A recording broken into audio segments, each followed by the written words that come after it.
Hello and welcome to Gameweek 23 of the Premium Player FPL podcast. Well done if you're still playing FPL after all what's going on, the controversy, postponing fixtures, and looks like that rule's going to change. So hopefully those with a double free hit might start to turn over the next few weeks. But nevertheless, we're still here, both stung by Bruno's obviously big points tally. He was the big winner of the game week, and those who had Ronaldo captain probably reacted the same way that he did last night, didn't they, Mindy?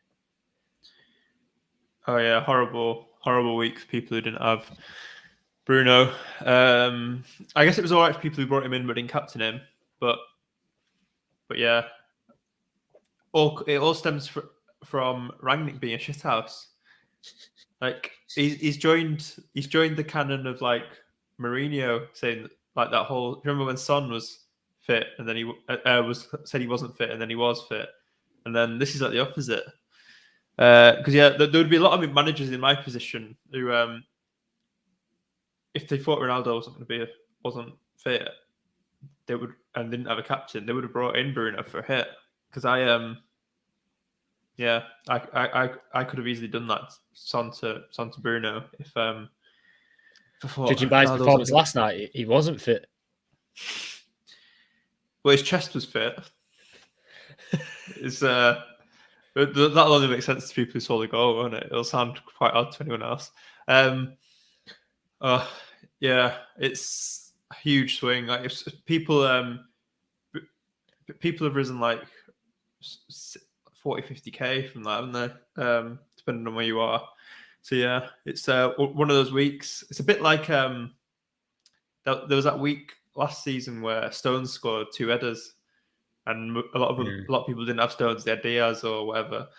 And the people who had Stones just went flying through the ranks. Stones and Diaz both got a couple. I think I remember having both. But yeah, Stones. What, they both scored 2 headers in the same game? It was a double game week, wasn't it? Right. I might have scored in both games. Potentially. I might have mixed that with something else. But I just remember there was a week where didn't have Stones, and because I remember one of our passwords for one of our logins. It's not anymore, but for a while it was Super Stones because of that. I'll have to double check the passwords now after this. Just check that we've got. I hope Super Stones isn't your. Don't worry, no one's going to be hacking into our teams anytime soon, mate. Yeah, that's true. Well, I mean, that's a good point, actually. Teams are still being hacked loads, no matter where you are. So, yeah, get those passwords nice and secure.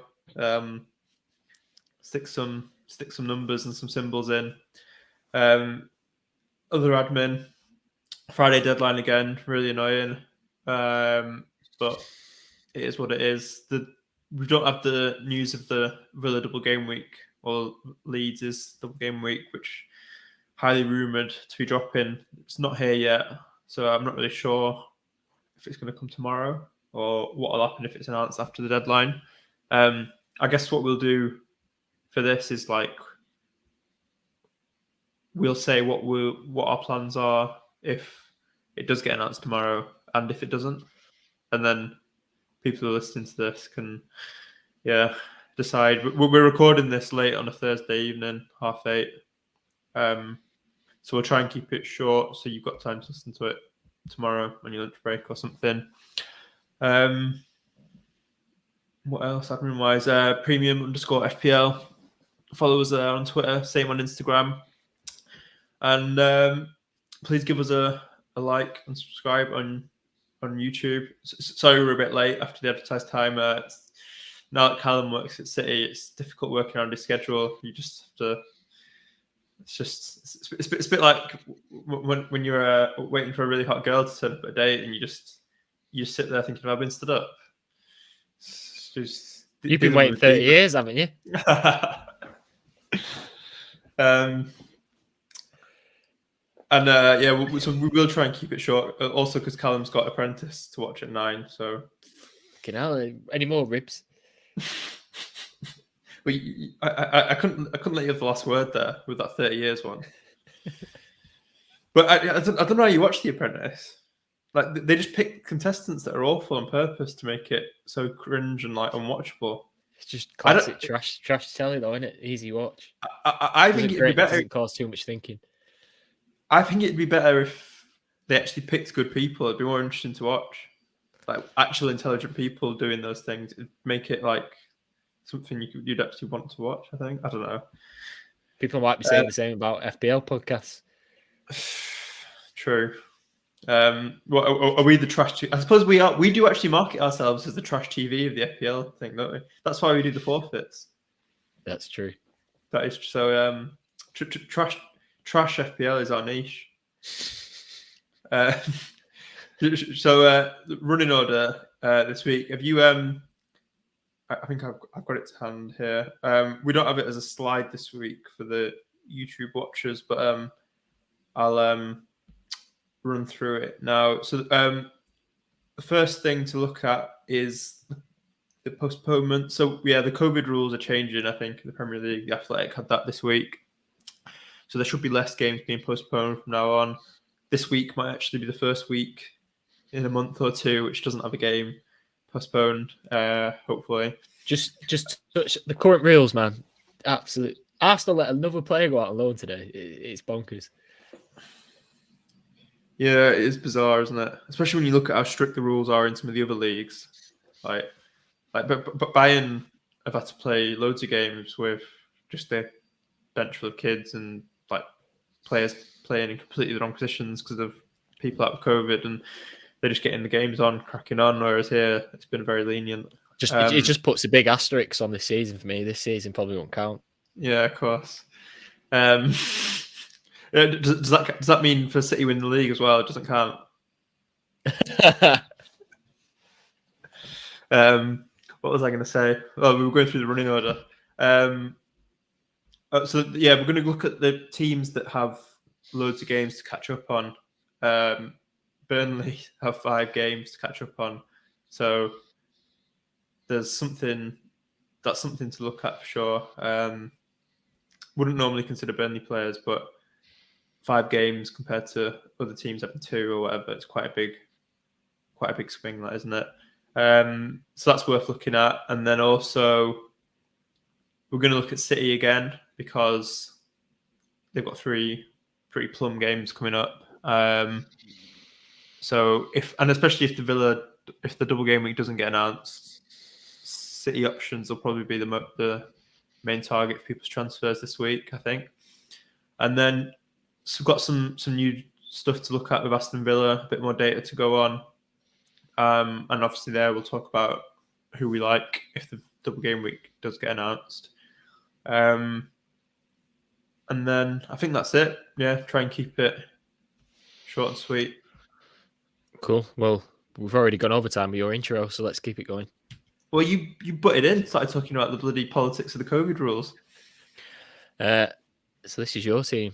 You actually got 2 more points than me thanks to my hit. So no surprise there.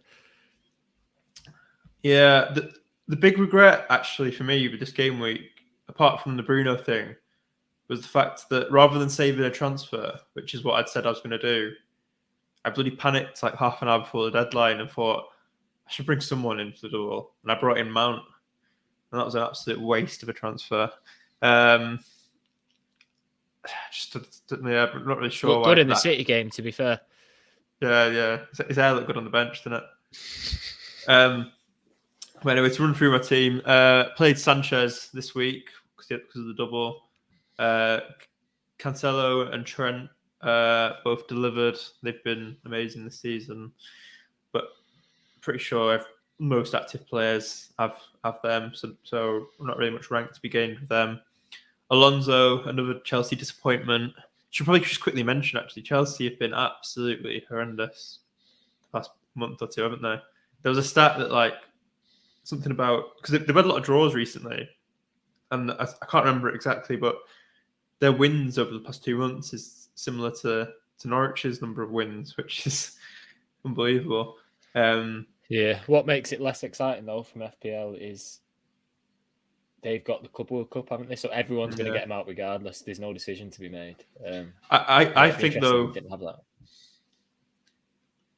that. I'm thinking about hitting out my Chelsea players this week, even if the double's not announced. Like I just can't see. Just don't really see points in Alonso or Mount against, especially you think Tottenham on a bit of an ebb after their ridiculously late win yesterday, and Chelsea just look like on a complete opposite end of the morale and form spectrum. So yeah, Mount, just mentioned him. He was my transfer this week. Didn't really know what to do, who to bring in for Son, and just went for Mount just for lack of other options. I didn't have the Bruno option. I couldn't go to Bruno in one move. So yeah, that was that. Then the rest of my midfield, Jota, a lot of shots for Jota at the weekend, but didn't get on the score sheet. But he's bagged tonight, and he's a captain option for the weekend. You'd think. Bowen goal. He could have had more in that game. Do you see that chance he had at the end? No, I don't think I did. Antonio crossed it in. All he had to do was like nod it in with his head, and he tried to chest it in or something. He went with completely the wrong body part, and it went over the bar. Yeah. Damari Gray, Everton, Jesus. Damari Gray and Calvert-Lewin, two great transfers. Wayne Rooney's Everton, eh? If I could get rid of them two this week, I'd try to do that as well, but I think they might be stuck in my team. Antonio ticking along, nothing spectacular. Tactics look to have changed a bit at West Ham. Bowen's the main man there now, and Antonio's sort of drifting out, putting balls in. And then Ronaldo captain. Don't want to go on another rant again, but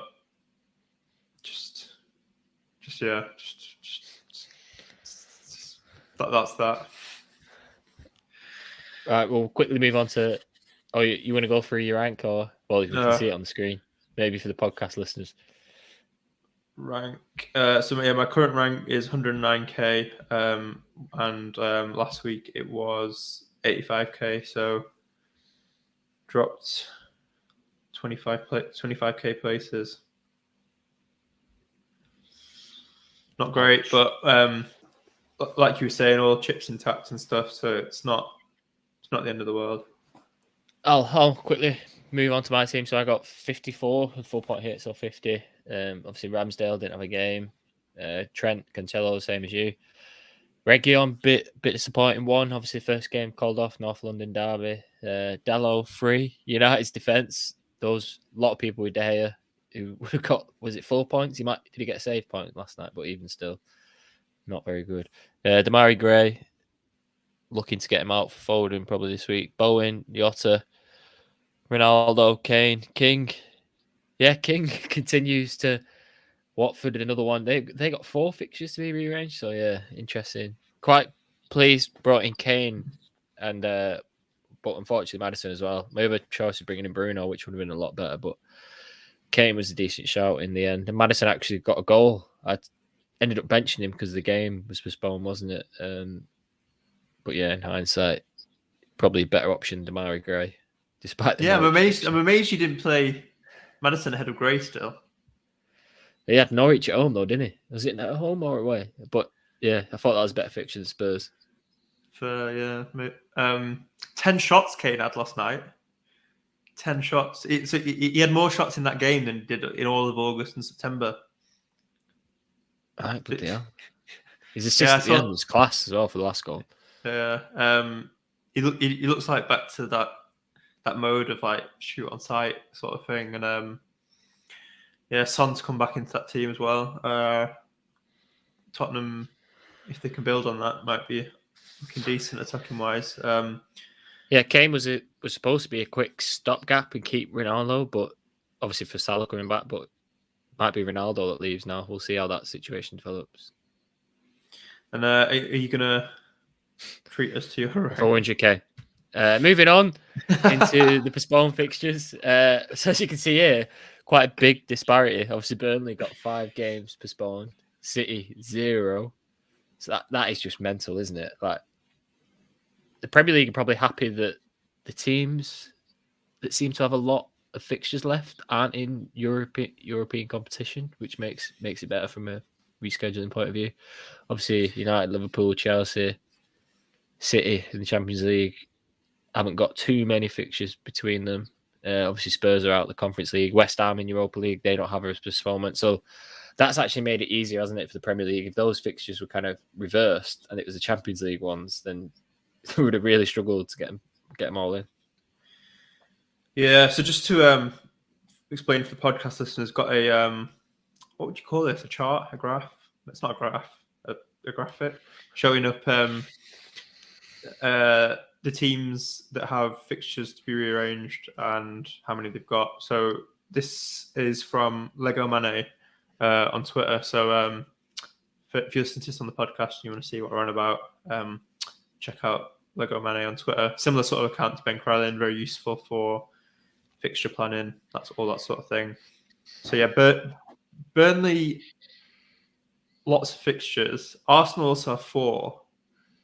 But Arsenal's fixtures are Wolves, Tottenham, Chelsea, and Liverpool. So they're not great. Like Wolves don't concede, and then the other 3 are, rivals, which could all be tight, difficult games, which could conceivably all lose. So I don't know. I think Arsenal would be interesting to see how we target them. But Burnley. So they've got 5 fixtures. Like, what are your immediate thoughts there? Like, when it comes to those fixtures starting to come in, we all getting Maxwell Cornet. Well, he's probably the one, isn't he, from a forward point of view? My thoughts actually went to defence, but Burnley haven't been that great this year. Defence. Maxwell Cornet, he's a midfielder as well, isn't he, in the game, despite playing? Yeah, he is. Yeah. So yeah, he's a midfielder in the game. And you'd think his minutes will be a bit more secure up front with Wood now gone. So was the rumours that this week was going to be a double? Is that going to be announced or? Well, yeah, that's what I was talking about in the intro. I was asking you to explain more. It was a leading question. Okay, it was a leading question, right? So didn't realise you were that. I was trying to flow naturally, but it didn't work. So yeah, it's Leeds and Villa people are expecting to have a double this week, isn't it? And people are just chomping at the bit to bring in Watkins, Rafinha, etc. But nothing's been announced as of yet. So I'm not really sure. I think the Premier League have said, the Fantasy Premier League have said, if it gets announced after the deadline, it won't be a case of like deadlines moving and stuff. So I think it'll then get added to the next week. It's a bit confusing. I don't think this has ever happened before, where a double might be announced after the deadline. That happened last season, didn't it? Didn't a double get announced 1 minute after the deadline? But the fixtures weren't played before the next deadline. Like, if the double's announced, the games will be played on the FA Cup weekend coming up. Right. You see what I mean? Which makes it confusing as to how they're gonna factor it in for FPL logistically. Right. Okay. Right. So, like, for example, in Fan Team, which is another game, if the fixtures get announced after the deadline, they're just like, right, well, that's that then. So people in Fan Team are speculatively bringing in Aston Villa and Leeds players on the off chance that the games get announced and they're played in that FA Cup weekend. Right. Okay. So the one you're on about, that was a double game week was announced, but you still had a game week of transfers to like bring the players in. If you see what I mean. Whereas right. Okay. Yeah. Right. Yeah. It's just another thing to make it more confusing, but I mean, it might get announced tomorrow. So I think what we'll do is when we come to Aston Villa and City and whatever, we'll talk like what our plans are. Like you for example, you mentioned Foden, but you might bring in if it gets announced tomorrow, you might not bring in Foden. You might bring in an Aston Villa player. Yeah. So yeah, we'll run through both. So yeah, on to Well, actually, before we move on to this quickly, is there anything else you want to say about teams that you're looking at that have loads of postponed fixtures? What about Leicester? I mean, yeah, those Leicester fixtures have are got quite good, 4. aren't they? Norwich, Everton, Burnley, Chelsea. You just don't know how they're going to be affected from the result last night. That could really kill a team off, couldn't it? So that'd be interesting. Watford got good fixtures. You've still got King and Dennis, but King's been a troll for weeks, so I would have been rushing to get him in. Probably keep if I've got him. Yeah, and of the top teams,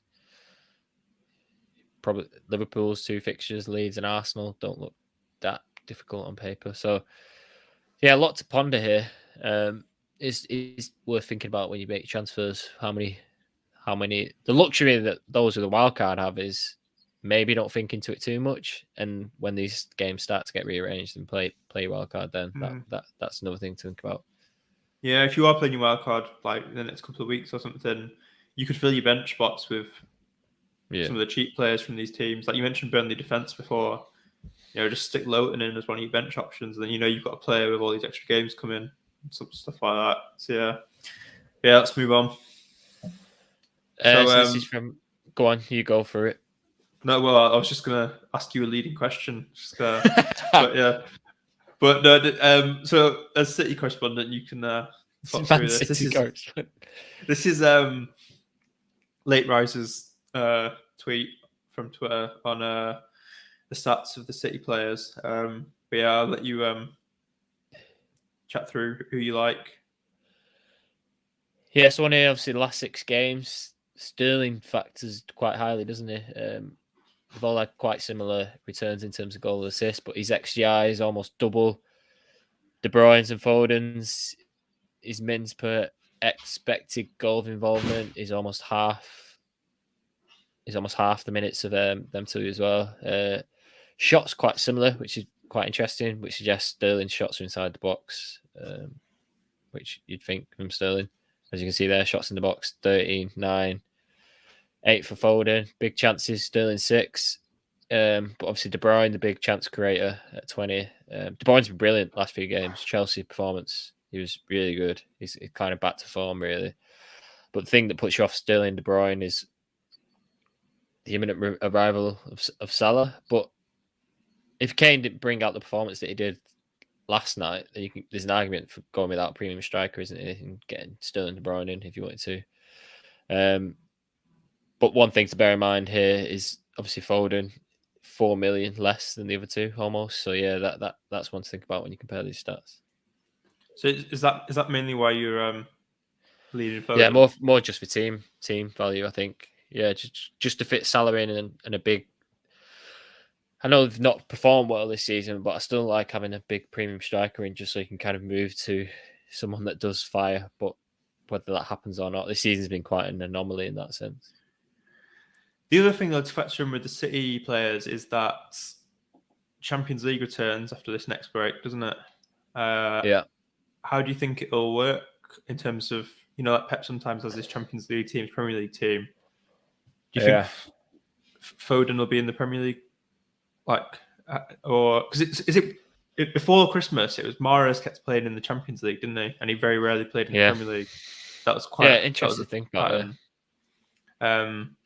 Foden last year was just Champions League, wasn't he? Post Christmas, pretty much. That was why, it was a bit frustrating from an FPL point of view last season. But yeah, definitely worth seeing a pattern, because I know Pep Roulette is obviously quite hard to work out what team he's going to play, but there is an account now. Is it Pep Roulette? It's like trying to work out what time you'll arrive for the podcast, isn't it? It's like what time we. But there's team guesses now, isn't there? Is it Luke and someone else who shares them, and they're quite accurate in terms of guessing the City selection. And they're just going off patterns, obviously Champions League and what's happened the game before and stuff. So yeah, if you can get your hands on some of them are quite good because they get about 10 experts, and more often than not, they get the 11 or 10. So yeah, if only we had an insider who could tell the team. Yeah, I like it how you're like, yeah, I might have something, but it'll be like a minute before the deadline, so not enough time to give it to you. Nice one. What was I going to say? And the other thing, if it's not out enough already, is that Mahrez is going to be back. Algeria Yes. have come out of the AFCON surprisingly early, given they won it last I'll time. be very surprised if he's playing weekend, but yeah. One probably he's back in for the FA Cup. But yeah, because it's kind of like the player you bring in, whoever you bring in, if you bring in a City player this week, you want the one that's going to get the most minutes in the Premier League over the next 3, because that's the like window you're targeting. So the next 3 fixtures for City are Southampton, and then Brentford, and then Norwich. So Plum. Yeah, so it's kind of, it's not really just about like who's going to play this week. Like the best one would be like who's most likely to play against Norwich. But yeah, it's very hard to figure it out. For a lot of people, it'll be similar to you on it, just going with the one that fits easiest into your team. I know some people are considering Bruno to De Bruyne. Just they've had the fun with Bruno, now onto De Bruyne, which hard to argue against.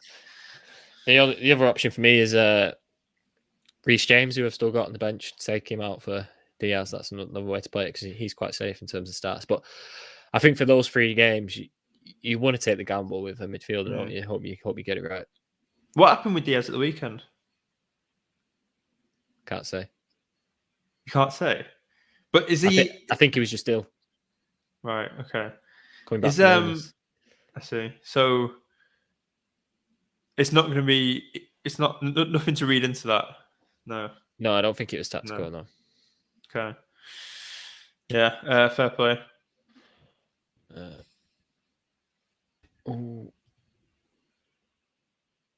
This next graph, if you can see it. Oh gosh, it's hard to read this, isn't it? I brought up the fixtures on the right hand side as well, but then also the expected goal involvement. But I'll let you read it if you can see it. So yeah, the reason we're looking at Aston Villa again is they're likely to have a double soon. It should have been announced today, really, but I'm not really sure why it's not. So if it does get announced tomorrow, we thought we'd look at who's best to target, maybe rank the 3 in order. So then, yeah, whenever you listen to this, you can refer back and maybe have some information for your transfer. So top of this table is Watkins, which kind of makes sense as the standout player to bring in. I think if you were ranking the options, Watkins would be top for me, I think. What about for you? Is this defence, midfield, and attack? Yeah. Like if you were to bring in one Aston Villa player. Still Luca Dean for me, I think. Oh, really? Yeah, controversial, but I just think he's on every set piece, wasn't he, against United? He had one big chance as well for an own goal. Yeah, interesting. So yeah, Luca Dean doesn't make this table because of there's only one game week data for him at Villa.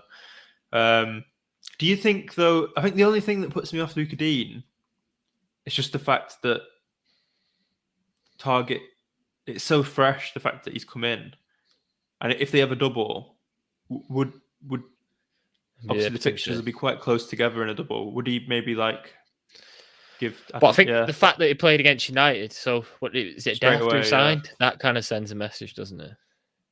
But yeah, Watkins obviously a great shout as well. But yeah, I'm looking to get Luca Dean in at some point. I just think great player. Obviously, Everton, he was a bit of a troll the last few years, but he wasn't playing in that good of a defence. Whereas obviously Aston Villa are a bit better. Yeah. And then so third on this table in terms of the Villa options is Jacob Ramsey. And when we looked at Villa last week, I don't think we mentioned him, or did we? I can't remember. But yeah, he's had a good game week. He's been getting consistent minutes as well. Gerrard seems to like him, and he was quite positive about him after the last game, saying he wasn't really happy with how he did in the first half, but sort of had a word with him at half time, and then he's come out second half and played a lot better and got himself in the FPL returns. 4.5, or is he 4.6 now? Maybe he's an ideal fifth midfield option, really, isn't he? Yeah, he sounds as well when we play one of our free hits. If Aston Villa have a kind week, but then also there's a few premiums with a great fixture, he could be a great shout for one of those weeks as well. I mean, I'm actually considering maybe if the Villa double is announced tomorrow, I'd probably bring in Ramsey. It's an easy move to get rid of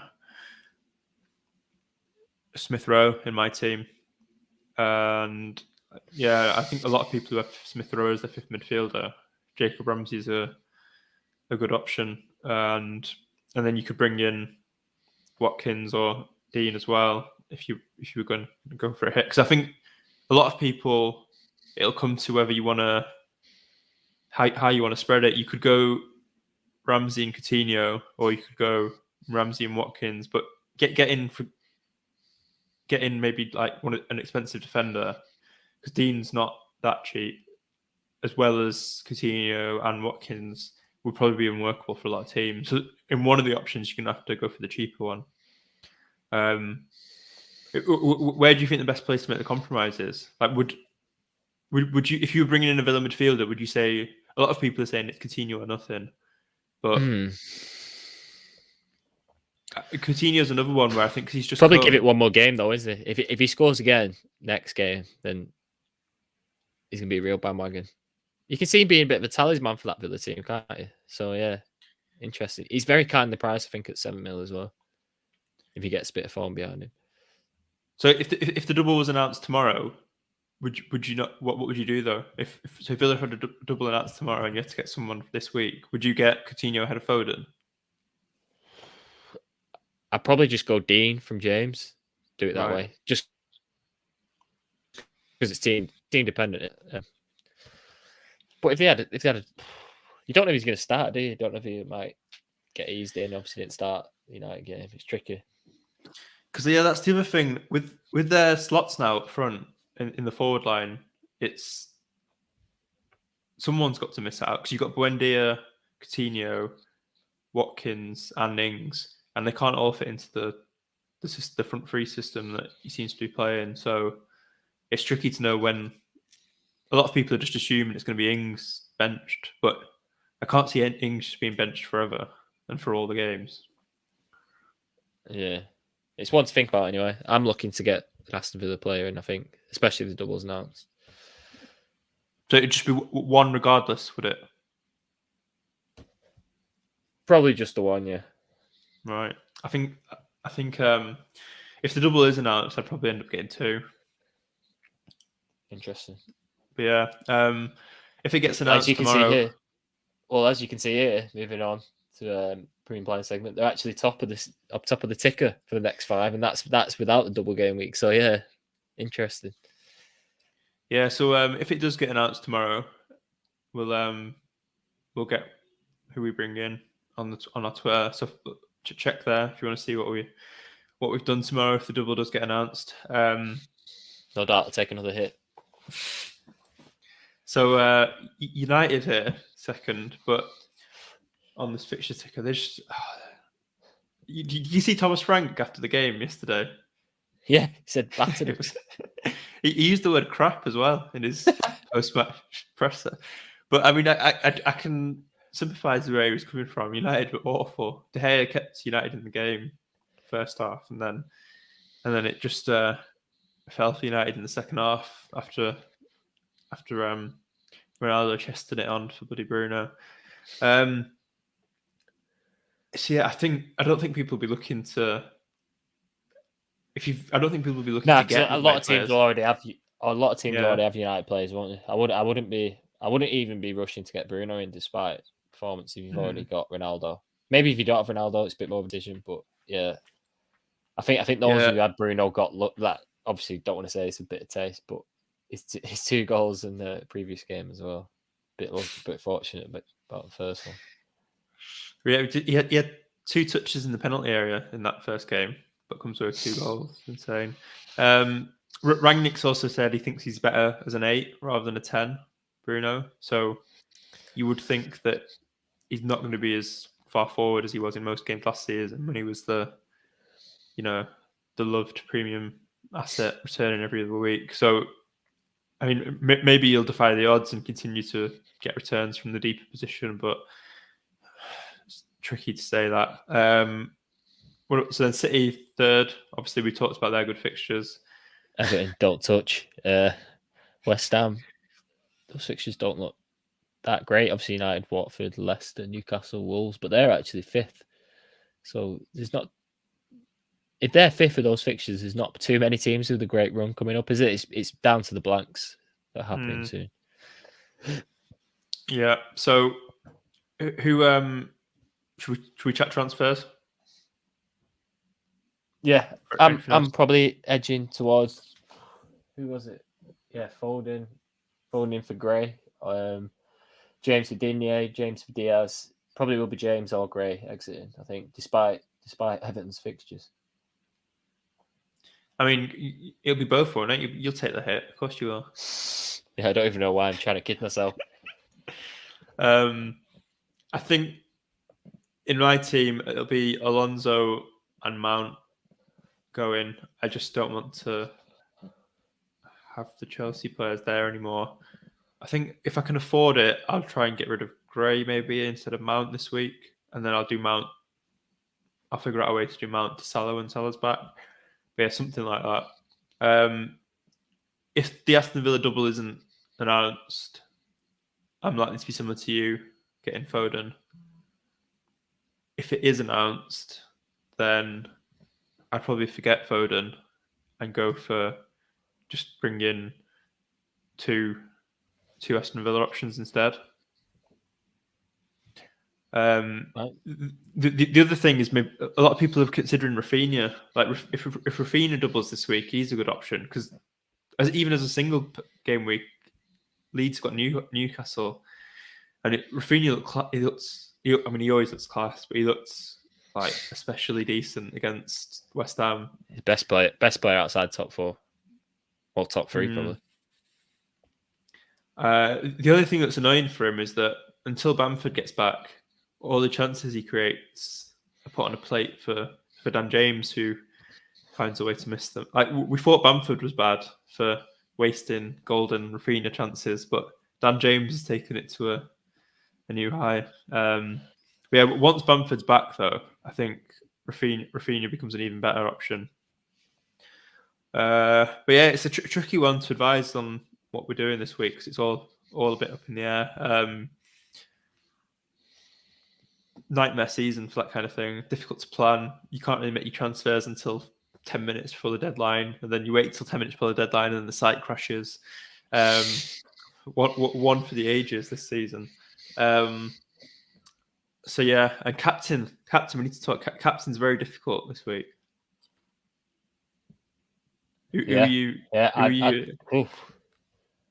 If you bring in Foden, I'll be tempted by him, but you kind of dicing death, aren't you, with whether he's going to play or not. Ronaldo, West Ham, yeah. Martinelli, those who still got in Burnley. If your balls are big enough. Kane, Chelsea. That fixture suddenly looks quite appealing for Kane, I think. What about Jota? Crystal Palace, yeah. Yeah, it's up in the air, isn't it, this week? I think a lot of people will be going Bruno just because FPL is quite reactionary, isn't it? But yeah, it's going to be an interesting one. Before we wrap up, I think I'm currently on Jota, but yeah, it's very likely to change depending on what happens tomorrow. I'm just checking that nothing's been announced while we've been on air because that's happened a couple of times when we've done these late Thursday podcasts. Game spin off. Has Ben Crellin tweeted anything? Basically, there's a tweet from Ben Crellin 7 minutes ago saying, "Don't make transfers tonight. It's fairly likely something might be announced tomorrow." Yeah, I think double game week 23 is still fairly likely. Has he got an inside line now, Crellin? I don't know. He says he's going to tweet again later tonight about why he thinks it's still likely to come tomorrow. So yeah, no transfers tonight. No more making transfers for price rises on a Thursday. I fell victim last week. I don't know why I didn't learn my lesson, but yeah, Madison Kane on Thursday night. Worst thing is, look, both said they were going up. Neither went up, but then both had a game off. I was like, that couldn't have gone any worse. I think, is that maybe because of people who are on free hit and stuff, like the price data sites aren't right. So I wouldn't trust the price rise sites at the moment. I think just the best thing to do is not look at them, because it might make you do a transfer. I don't know why. Early. Yeah, I don't know why. It made me. I just looked at it Thursday and I was like, "Fuck, I'm going to be right on the money here." But yeah, one for a lesson that I probably won't take. But if you played Madison ahead of Gray, you'd be in a good position though still. Yeah, true. But yeah, that's it this week. Short and sweet. Hopefully you can fit this in on your lunch break tomorrow if you're listening on the podcast. If you're listening on YouTube, please drop us a like and subscribe, and we'll put on Twitter. We'll be active on there tomorrow, reacting to whatever nonsense the Premier League decides to announce. Hopefully no postponements. That's it. One more free hit for everyone. One more free hit. Cool. Good luck with your transfers. I'm hoping personally it does get announced, that Villa thing. It would just make my decision so much easier. But yeah, good luck with what you're doing, and hopefully try and. Oh, it's a break for next week, isn't it? So we'll probably take a break next week as well, and catch you in a couple of weeks. See ya. See ya.